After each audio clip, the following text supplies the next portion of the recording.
ሉሊት በምግብ ተመርዛ ሆስፒታል ገብታለች። ናታንና ቤዛም በጣም ተደናግጠዋል። ጽዮን ግን ስራዋን ስለምታውቅ በሆነው ነገር በጣም አዝናለች። ሰላም ሰላም፣ ውድና የተከበራችሁ የዜድ ሀበሻ ቤተሰቦች ለቻናሉ አዲስ ከሆናችሁ ሰብስክራይብ በማድረግ እንደዚሁም ቪዲዮውን በላይክ መጀመር አትርሱ። ሐረግ ድራማ ቀጣይ ፓርት ይዤላችሁ መጥቻለሁ። እስከ መጨረሻው ድረስ አብራችሁኝ ለመቆየት ሞክሩ።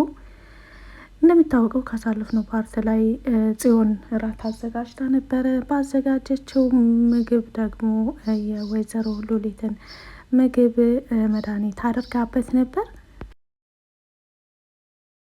ከስራ ስትመለሱ እራት አዘጋጅቼ ነው የምጠብቃችሁ ባለችው መሰረት ጽዮን እራት አዘጋጅታለች። በጣም የሚጥሙ ምግቦችንም አዘጋጅታ አብረው በልተዋል። ነገር ግን ለሉሊት ለብቻ ነበር የተቀመጠላት ኪችን ውስጥ። እንደ አጋጣሚ እነሱ ወደ ምግብ ጠረጴዛው ከቀረቡ በኋላ ሉሊት ወረደች ከፎቅ። ገነት ከወጣች በኋላ እዛ ቤት እንደዚህ ምግብ በስርዓት ሲቀርብ ዛሬ ለመጀመሪያ ጊዜ መሆኑንም ያየችው ወይዘሮ ሉሊት እራት ሊበሉ ወደ ተቀመጡበት የምግብ ጠረጴዛ ጠጋ በማለት መቀመጥ እችላለሁ ወይ በማለትም ወንበሩን ስባ ቁጭ ካለች በኋላ ለኔ ሳህን የለም በማለት ስትጠይቃቸው ጽዮንም እኔ እኮ አንቺ የምትመጪ ስላልመሰለኝ ነው በማለት ወደ ኪችን ትገባና ለወይዘሮ ሉሊት ለብቻ በሳህን የተዘጋጀውን ምግብ ታመጣላታለች። ወይዘሮ ሉሊትም ጽዮን ያመጣችላትን ምግብ ቀምሳ እውነት ይሄ ተመላላሽ ሰራተኛ ቀጥራችሁ ካልሆነ በስተቀር ማንም ሊሰራው አይችልም በማለትም መልስ ስትሰጥ አዎ ተመላላሽ ሰራተኛ ቀጥረን ነው በማለት ጽዮን ትመልስላታለች። ወይዘሮ ሉሊትም እውነት በጣም ርቦኝ ነበረ በማለት ምግቡን ትመገባለች። ምግቡን ከተመገበች እየተመገበች ሳለ ሳትጨርስ ነበረ ህመሙ የጀመራት። ህመሙ እንደጀመራትም ወደነ ቤዛ ወደነ ናታን ዞር ዞር በማለት ሌላ ሰው የሚያመው የለም እንዴ በማለት ታያቸዋለች። እባካችሁ አምቡላንስ ጥሩ አሞኛል በማለትም ወንበር ላይ ስትናገር ሳለ ቀልድሽን ጀመርሽ ደግሞ አሁንም በማለት ቤዛ ያየቻት ነበረ። ነገር ግን ወይዘሮ ገነት የእውነትም አሟት ስለነበረ ጠረጴዛው ስር ትወድቃለች። ምግቡን እየበላች ሳለ የጽዮን አስተያየት ትንሽ ከወትሮው ለየት ያለ ነበርና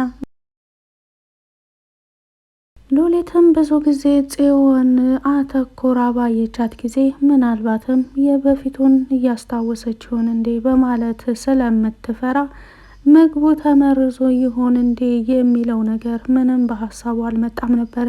ይልቁንስ ልጅቱ ምናልባት የቀድሞ ትውስታዋ እንዳይመለስ የሚለው ፍራቻ ብቻ ነበር በውስጧ ያለው።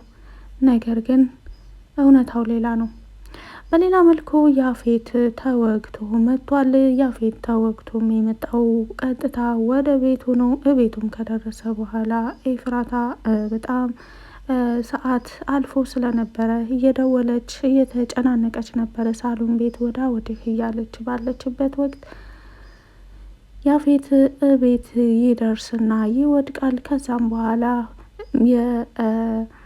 የፋሻዎችን አምጭልኝ በማለት ሲነግራት እኛ እኮ አሁን ወደ ሐኪም ቤት መሄድ ነው ያለብን፣ አሞሃል እኮ በጣም ደም እየፈሰሰህ ነው በማለትም ስትነግረው እኔ ያፌት ነኝ ወደ የትም አልሄድም፣ ይልቁንስ ያልኩሽን አድርግልኝ በማለትም ይነግራታል። አታበሳጭኝ በማለትም ጭምር ሲነግራት ቀጥታ ወደ ፋሻ ወዳለበት ክፍል ትሄዳለች። ነገር ግን ፋሻ ወዳለበት ክፍል ከመሄዷ በፊት ስልክ ተደውሎ ነበር። ያፌት በዛም ሁኔታ ላይ በሆነበት ጊዜ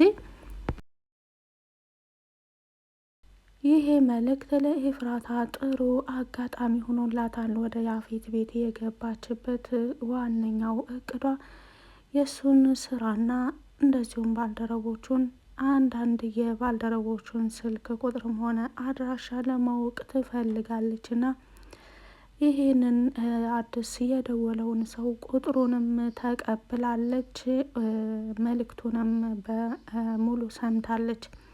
ከዛም በኋላ ነው ያፌት ፋሻውን ቁስሉን ካሸገ በኋላ አንዳንድ ነገሮችን ሲያዛት እኔ የድርጅትህ ዋና ኃላፊ ሆኜ መስራት እፈልጋለሁ ብለዋለች ኤፍራታ። በምንድን ነው? ምን አስበሽ ነው እንደዚህ የልብ ልብ እየተሰማሽ ያለው? በማለትም ሲጠይቃት ምን ነው እኔ እኮ ባለቤትህ ነኝ ሚስትህ አይደለሁ እንዴ? በማለት ትነግረዋለች። ያፌትም በጣም ይደናገጣል። የሆነ ነገርማ አግኝተሻል፣ ያለ ነገር እንደዚህ እየሆንሽ አይደለም በማለትም ሲጠይቃት አቶ ሰመረ መደወላቸውንምና እንደዚሁም ያስተላለፉትን መልእክት ትነግረዋለች። ያፌት በጣም በመናደድ ስልኬ የት ነው በማለትም ሲጮህባት ስልኩን ጠረጴዛው ላይ አስቀምጣለት ትታው ትሄዳለች። አቶ ናታንም ሰሞኑን እያሳየው ያለው ባህሪ ከወትሮ ትንሽ ለየት ያለ ነው። እንደሚታወቀው ትላንት ማታ ሶስታቸውን ሲጨነቁበት የነበረው የናታን ከቤት አለመመለስ ለኤፍራታም ተደውሎላት ነበረ። ምናልባት አንቺ ጋር ካለ ብለን ነው ወይም የምታውቂው ነገር ካለ ብለን ነው ተብሎም እነ ጽዮን ለኤፍራታ ደውለውላት ነበረ።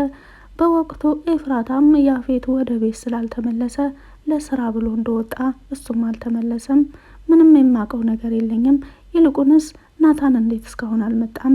ምን ሆኖ ይሆን? ስልክ አያነሳም ወይ ብላ ስጠይቃቸው ስልክ ቢያነሳ ወደ አንቺ እንደውል ነበር እንዴ? በማለት እነ ጽዮንም ይሄንን እሷ ጋር እንደሌለ ወይም ደግሞ እሷ የምታውቀው ነገር እንደሌለ ካረጋገጡ በኋላ ስልክ ይዘጋል ነው። ኤፍራታም ያፌት ወደ ቤት ስላልተመለሰ ለተወሰነ ሰዓት ቁጭ ብላ ሳሎን ከጠበቀችው በኋላ ሰዓት እያለፈ ሲሄድ ግን ወዳ ወዲህ እያለች ከቁጭታዋ በመነሳት ወዳ ወዲህ እያለች ስልክ እየሞከረች ደጋግማ ስልክ እየሞከረች ነበረ።